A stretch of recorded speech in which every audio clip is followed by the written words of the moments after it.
अंधेरे जंगल के बीचों बीच एक छोटा सा झोपड़ा था। उस झोपड़े में रहता था एक अनाथ लड़का जिसका नाम था विहान। वो एक साधारण लड़का था, लेकिन उसके अंदर एक अदृश्य शक्ति थी जिसके बारे में वो खुद भी नहीं जानता था। विहान अक्सर जंगल में खो जाता था, लेकिन कुछ ही देर बाद वापस आ जाता था।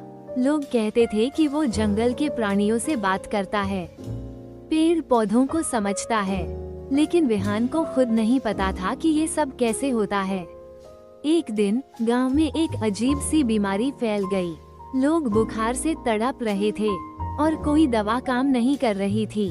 गांव के लोग डर और हताशा से घिर गए थे।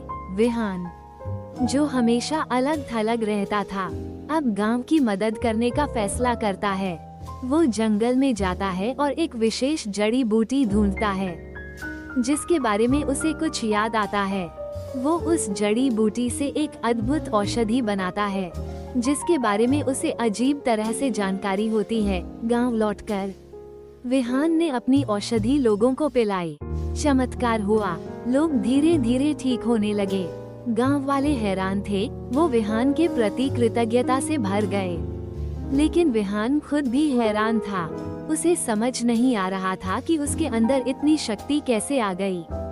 वो अब जानता था कि उसके अंदर कुछ खास है, एक शक्ति जो उसे आम लोगों से अलग बनाती है। लेकिन उस शक्ति की सीमाएं क्या हैं और उसे कैसे इस्तेमाल करना चाहिए, ये सवाल अब उसके मन में उठने लगे थे। विहान अब अपनी शक्ति के बारे में सोचने लगा था। वो जंगल में अकेले जाता, ध्यान लगाता और अपनी शक्ति को समझने की कोशिश करता। धीरे धीरे उसे पता चला कि उसकी शक्ति प्रकृति से जुड़ी हुई है।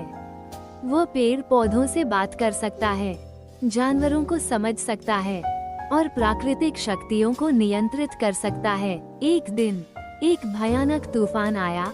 आकाश गरज रहा था, बिजली चमक रही थी और तेज हवाएं पेड़ों को उखाड़ रही थीं। गांव वाले डर के मारे कांप रहे थे।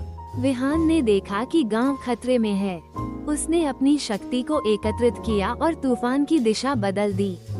तूफान का रौद्र रूप शांत हो गया और गांव सुरक्षित रहा। गांव वाले हैरान थे।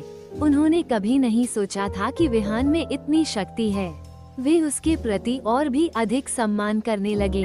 लेकिन विहान को पता था कि उसकी शक्ति एक बड़ी जिम्मेदारी भी है। उसे इस शक्ति का उपयोग बुद्धिमानी से करना होगा, लोगों की सेवा के लिए। विहान ने फैसला किया कि वो दुनिया की यात्रा करेगा, अपनी शक्ति को विकसित करेगा और जरूरतमंद लोगों की मदद करेगा। वो एक अकेला सफर शुरू करने वाला था, एक सफर जिसका अंत उसे कहां ले जाएगा वो खुद भी नहीं जानता था।